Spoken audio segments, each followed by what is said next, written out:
taller, a little bit, about 20 meters taller than Sinitar. Now, Glenn has mentioned to you about the icebergs. What are the icebergs? The icebergs is actually a club, a swimming club. And I'm going to show you where the icebergs are. Or is. It's just one club. So, you see another bridge. And if you look at the bridge towards the end, right at the end, you see a building, a white building on the rocks. And can you see the swimming pool on the left?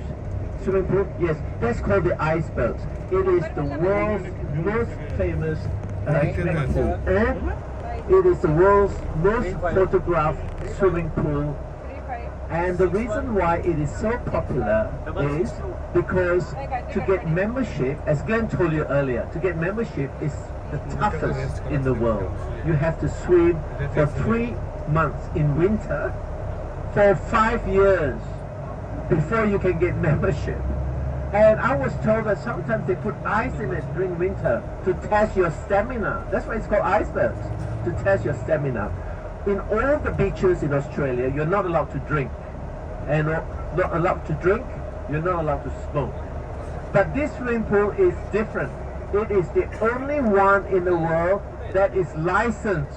This means that you can drink alcohol there, in the club, but not to swim afterwards. So it is the world's only licensed swimming pool.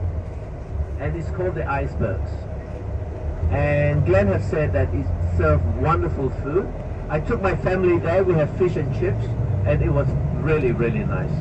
And the special thing about Australian beaches is at both ends of the beaches, you have the rock pools. The swimming pools are called rock pools, and it is for people who maybe they don't want the challenges of the sea. They want a calmer place to swim. They go to the rock pools. And practically all the bigger swimming pools in Australia have rock pools at the end of at the end of the beaches. So as you can see, more and more people are coming to the beach, and by 2 or 3 o'clock the beach will be packed with people. It is estimated that sometimes as many as 30,000 people crowd at the beach on one day.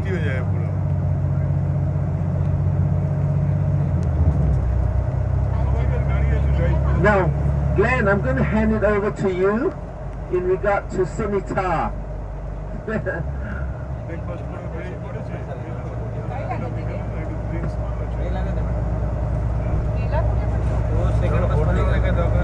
Well, first of all, I'll tell you a little story about the road that we're on right now. This is Bondi Road, and there is a very famous saying here in Bondi, that's as fast as a Bondi tram.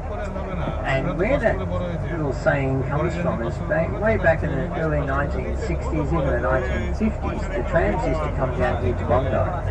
And if you can imagine the tram coming down this steep road towards the beach, so what would happen is, if you wanted to stop the tram to get off, you would ring the bell, ding ding. So one particular day, a gentleman rang the bell, ding ding, and the tram didn't stop. And he thought maybe the driver didn't hear the bell. So he rang the bell a second time, ding ding, and he thought maybe the driver's now running late and he's trying to make up some time against the timetable. And the trams were supposed to stop at every set of traffic lights, and when the trams stop, all the traffic behind has to stop as well, because being in the middle lane where we are right now, as the passengers got off and got across the road to the sidewalk, you could run over them if you didn't stop. So the passenger rang the bell a third time, ding ding, and the tram got faster and faster as it came down the steep road towards the beach, and finally came to a halt where the road is, or the tracks are flat down near Bondi Beach. Anyway, the gentleman got off and he thought, now I've got to walk all the way back up the hill to where I wanted to get off the tram. Anyway, it was front page news the next day. The reason that tram didn't stop is because the brakes had failed.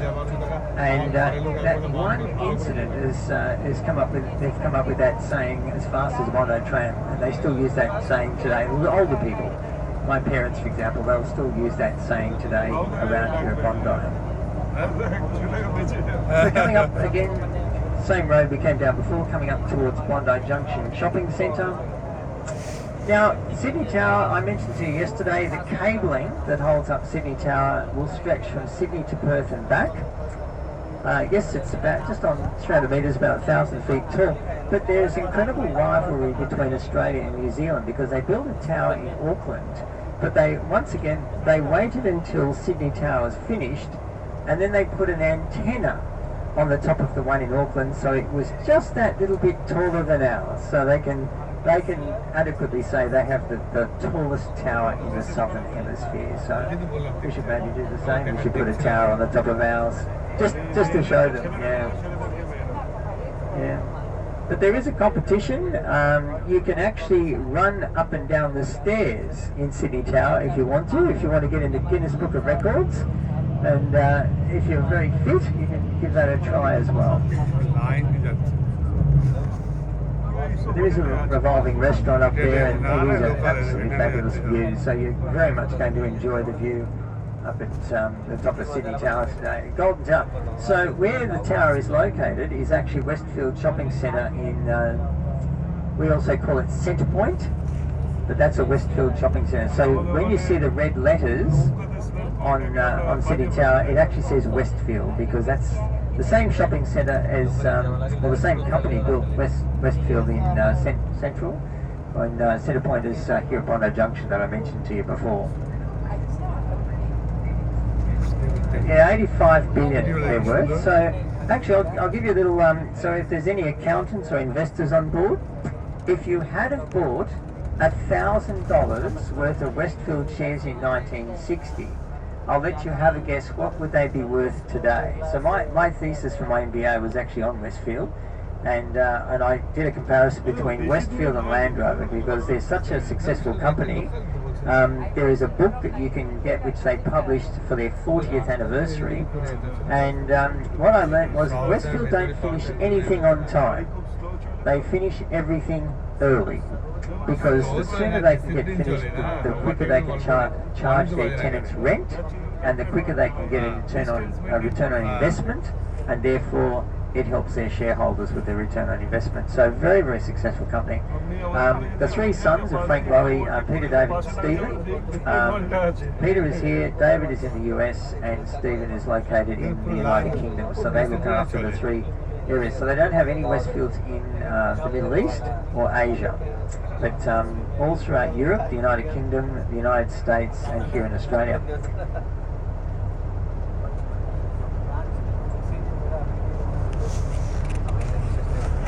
But here at, so the idea of Westfield Bondi Junction was that they compete against Double Bay.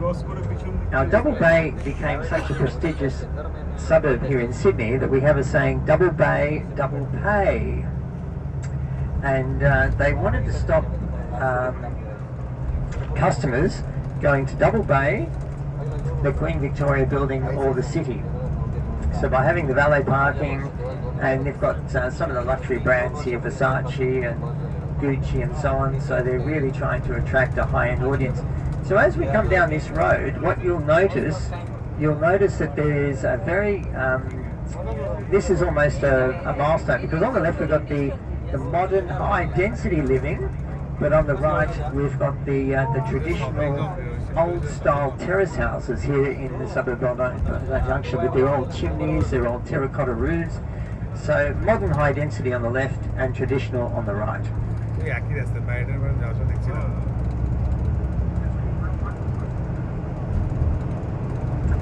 And there's Sydney Harbour just down to the right. It's a very calm harbour because it's protected by middle heads, so we don't get much of the big waves coming in from the Pacific Ocean. It's very much protected, so very calm. Just coming up to the next set of lights, if we were to turn right here, that would take you down into the depths of the Middle East, sorry, of the Eastern Suburbs, Middle East, the Eastern Suburbs, that was a Freudian slip, the Eastern Suburbs of Sydney. And look, average housing price at the moment in Sydney has touched $1.4 million. That's the average, but here in the Eastern Suburbs you could probably multiply it like that by what, 10? You probably multiply that by 10, yeah, probably 10 million to buy a house here in the eastern suburbs. It's just, but it's very difficult for young couples if they want to buy a house in Sydney, because traditionally the banks only expected a 5% deposit, but nowadays the bigger deposit you can get, the better you are, because it keeps down those monthly repayments. So even a 2-bedroom apartment in somewhere like Homebush near the Sydney Olympic Games, you'll be paying around $1 million for a 2-bedroom apartment in that area. And that's a good 30-minute, maybe 35-minute drive from the city. So very expensive properties. And what's artificially inflated a lot of the property prices here, particularly in Sydney, is you don't need to be a resident here in Australia to buy property. You can come in from overseas, and some overseas investors actually buy properties off the plan. So before the property is even being built, they will buy maybe 10 or 20 apartments in a new high-rise apartment building, and of course that's forcing the prices up and making it more expensive for Australians to buy. Now, just on the left-hand side, this park is called Centennial Park, and it's probably Australia's equivalent to Hyde Park in London. So this park is so big, it is actually its own suburb. It actually has its own postcode, Centennial Park. So there's an entrance just down here on the left. It's a beautiful sandstone entrance that we'll see in just a moment. But this park is so big, I think it has 8 entrances. It has its own traffic lights. But you can take your horse for a ride, you can take your car in there, you can have a picnic with your friends or family, you can ride your bicycle around. It is absolutely fantastic, absolutely enormous park on the left, Centennial Park. And just here on the left you'll see the sandstone gates. That is one of the 8 entrances into Centennial Park. Now they do close those gates. I think it's at about 10 or 10:30 at night they close the gates. So it's so that you can't sort of go in there and camp overnight, and it also keeps out Centennial Park. any odd characters, shall we say. So you don't see many homeless people around Sydney. We actually have a very good welfare system. There is Bernardo's, there is a number of charity organisations that give them food and shelter, allow them to have a bath or a shower. So unlike other cities around the world, you won't see a lot of, there are some people, but you won't see a lot of homeless people. And that, particularly Americans, when they come to Australia, they often comment about the low number of homeless people you see, particularly here in Sydney. It's a very safe city. You can walk around the city at night. There is a protest march today going on. I think it's at 12 o'clock. So I think you'll be down at the aquarium and Madame Tussauds by then, so you won't see that. But I've noticed there's a lot of SWAT and a lot of police around Sydney. You may have not have noticed a lot of blue SUVs with blackened windows with police written down the side of them. They are the SWAT team, so they're to we don't really have violent protests here in Sydney. They're usually very calm and very organised, and they're usually pre-organised with the cooperation of the police, so that we don't end up with any fights or anything like that. Just got to watch these trees here with the double-decker. I find is when we have, hit the roof there, when we have heavy rainfall, the leaves will soak up a lot more moisture and they tend to sag a little bit, so they tend to be a little bit lower. So this is Oxford Street. This is a really nice shopping precinct along here. You'll find lots of really nice clothing stores, jewellery stores, and again, it's absolutely littered with cafes and restaurants. So you only have to walk a few hundred metres anywhere in the city area, and you can stop and get a coffee, something to eat, a cold drink, or even an ice cream. Gelato is very popular here in Sydney. One of the nice little suburbs that's not too far from the city, which probably has about 250 restaurants representing almost every cuisine you could possibly think of, is Newtown. And you don't need to book. You can walk straight into any of those restaurants and sit down and have a meal.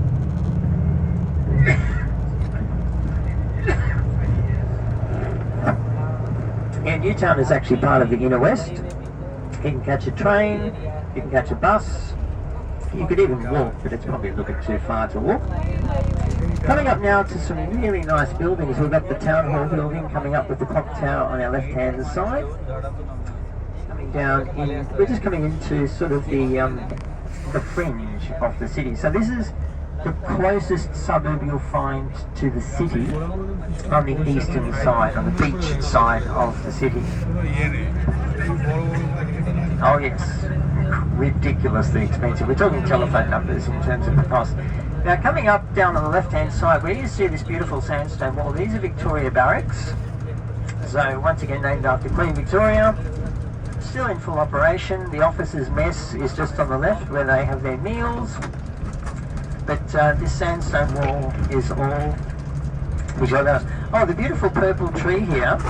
This is a jacaranda tree. Now, I can tell you a couple of things about plants in Australia. So all Australian native trees are evergreen, which means they don't lose their leaves. So if you find any trees here in Australia that have lost their leaves, that means one of two things. Either it's imported or it's dead. Hopefully not the latter. Also, all native flowers to Australia are either pink, yellow, red or white. So that jacaranda tree, the fact it's firstly deciduous and secondly not yellow, pink, red or white, it's purple, tells us it's definitely imported, either from South America or South Africa. But I have heard an interesting saying about jacaranda trees. They're a beautiful tree in somebody else's yard because not only do they lose their leaves, they all, when the flowers drop, they make a terrible mess, and if you don't clean them up, they get an odd sort of smell about them too. So nice to have a jacaranda tree, but not in your place. Have it somewhere else, someone else's yard. So here we are coming up as we approach the outer skirts of the city, coming up Oxford Street. You'll notice the shops just go on and on and on. So in the United Kingdom they would call this the High Street. As we're coming up Oxford Street. Now coming up on the right is a really important hospital. This is St Vincent's Hospital. It's both a private and public hospital. So just to talk about how our medical system works, our taxes, we're all taxed accordingly. Our taxes pay for the health system, which is called Medicare. So if you have a heart attack in the middle of the street, ring 000, an ambulance will take you to the nearest hospital and you will get medical care.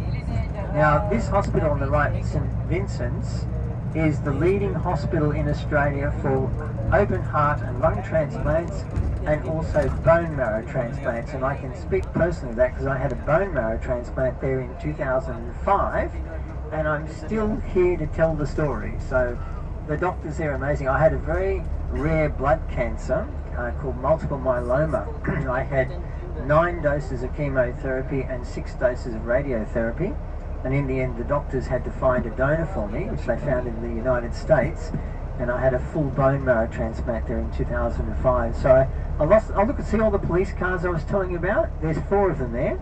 Now, interestingly, all our police cars, or most of them now, are BMWs, BMW 5 Series, which personally I think devalues the 5 Series BMW because if police are using them, I don't want to drive one. But they're actually diesel BMWs too, so they're trying to make them a little bit more eco-friendly.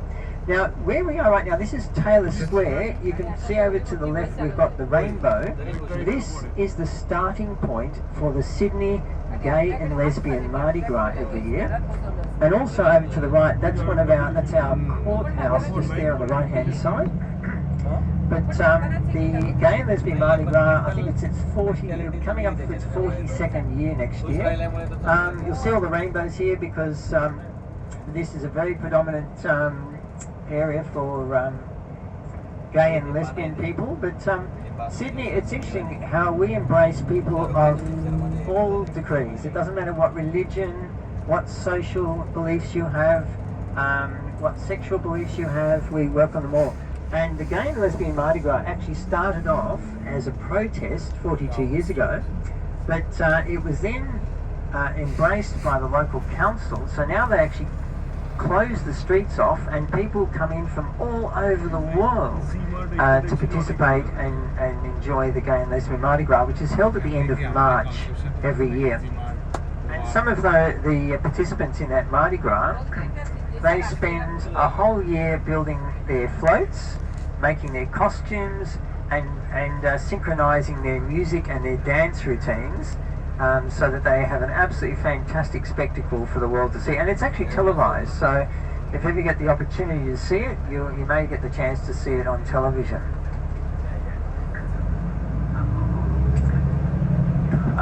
Glenn, I'm taking over now. Okay. Thank you, Glenn. That was very interesting commentary. Now, we're going to Sydney Tower. The reason why I'm particularly cautious in telling you this now is because it is a very complicated place to maneuver. It has many alleyways inside the building, so please pay careful attention. People get lost all the time if you don't listen to instructions. So where Glenn will drop us, there's no parking space there, so he will drop us off. You follow me to the entrance.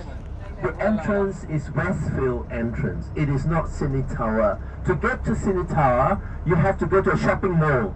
That's when it gets complicated. So we go to the shopping mall, you follow me, and then we will go to level 5. This is the level 5 of the shopping mall, is the starting point of Sydney Tower. So we'll buy tickets there, then we will go to Sydney Tower for 20 minutes, because I think by 20 minutes you can take pictures of the whole city. And then we come down.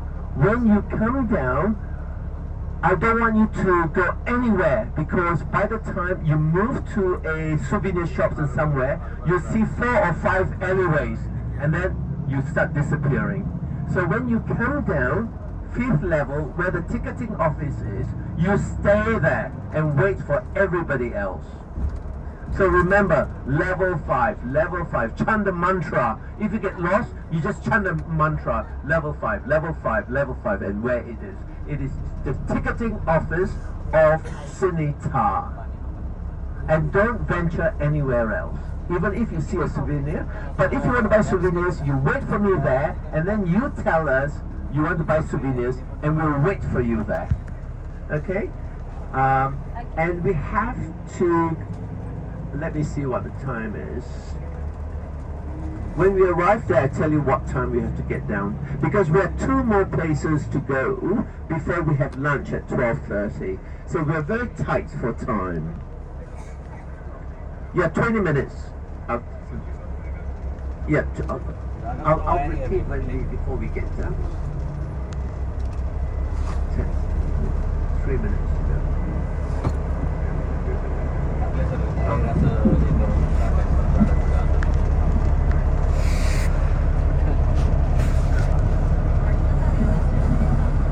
Okay everybody अभी हम Sydney tower पहुंच रहे हैं बहुत ही जल्द। जो बस है हमें बाहर मार्केट स्ट्रीट पे उतारेगी। हम जो एंट्रेंस लेंगे वेस्टफील्ड शॉपिंग टाउन, ये एक मॉल है, मॉल के अंदर से सिडनी टावर का एंट्रेंस है। तो जब बस से उतरेंगे हम सभी साथ में इकट्ठे मॉल के अंदर जाएंगे, और जो हमें जाना है लेवल 5 पे जाना है, जहां से सिडनी टावर का एंट्रेंस होगा। ठीक है, वहां पहुंच के हम वहां पे वाउचर स्कैन करके अपना टिकट्स लेंगे। एंड जैसे जब आप ऊपर पहुंच जाएंगे सिडनी टावर पे, जो व्यू पॉइंट है, वहां पहुंचने के बाद 20 मिनट आपके पास होंगे पूरा उसको एक्सप्लोर करने के लिए, फोटोग्राफ्स लेने के लिए। वो करने के बाद 20 मिनट के बाद अपना टाइम देख के आप सभी वापस लेवल 5 पे आएंगे, जो हमारा मीटिंग पॉइंट होगा वहां से जाने के लिए। जब आप नीचे आएंगे, ये एक्चुअली एक मॉल के अंदर है, सो आई रिक्वेस्ट सभी को कि प्लीज शॉपिंग के लिए कहीं इधर उधर मत जाइएगा अभी, बिकॉज हमें आगे भी साइट सीइंग पूरा कवर करना है। आपको शॉपिंग के लिए फ्री टाइम दोपहर के बाद, लंच के बाद मिलेगा। तो अभी आप भी सभी से रिक्वेस्ट है कि प्लीज लेवल 5 पे ही दोबारा असेंबल होंगे। ऊपर जाने के 20 मिनट बाद वापस तक नीचे आएंगे, मैं आपकी वेट करूंगा वहाँ पे लेवल 5 पे। आप सभी हम वहाँ पे असेंबल होंगे, एंड जब हम वहाँ असेंबल होंगे तभी हम बस को कॉल करेंगे और वो दोबारा आके हमें पिकअप करेगी वहाँ से। एंड उसके बाद हम अपना आगे का साइट सीइंग कंटिन्यू करेंगे. सो प्लीज रिमेंबर लेवल 5 से ऊपर जाना है और लेवल 5 पे ही वापस आके हम मिलेंगे. एंड प्लीज थोड़ा सा जब उतरेंगे बस से साथ में रहिएगा ग्रुप के. फोटोग्राफ्स जो है ऊपर जाके क्लिक करिए. 20 मिनट जो आपके पास फ्री टाइम होगा.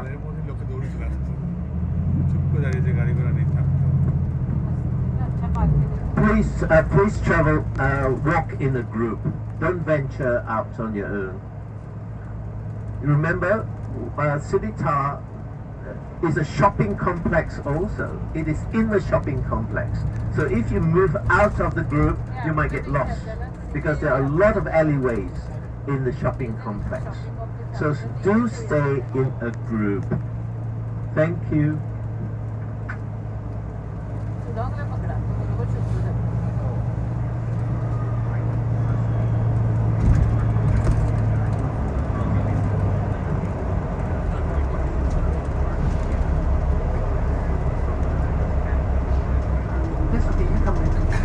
Oh, you sit back. So did you? Okay. Okay. Okay.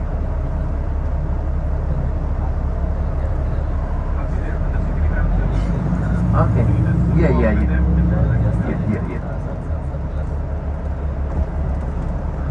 Now, the building on the right is a very, very big shopping complex. And we are entering here, from here. Is that 3 Westfield? Yeah, 108. That's where we enter. Yeah. Okay.